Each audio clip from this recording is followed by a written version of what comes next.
So in this Bet365 tutorial video, I'm going to be showing you guys how to place an NFL Coach of the Year futures bet here on the Bet365 application. So once you have Bet365 opened up on your device, go to the top left hand side of your screen and press on the NFL tab right below where it says promos. Press on NFL, then slide this top bar all the way to the right until you come across where it says futures between teaser cards and standings and press on futures.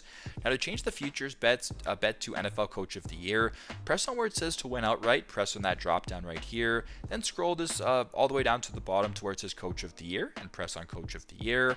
There's a whole bunch of different odds here of the Coach of the Year. So let's just say, for example, if you wanted to place an NFL Coach of the Year's future bet on Dolphins head coach Mike McDaniel, you can press on him, for instance, right there. Set your wager in the bottom left, and then place your bet in the bottom right-hand side of your screen. So pretty straightforward, but that's how you guys can place an NFL Coach of the Year futures bet here on Bet365. Thanks again for watching, and I hope this video helps.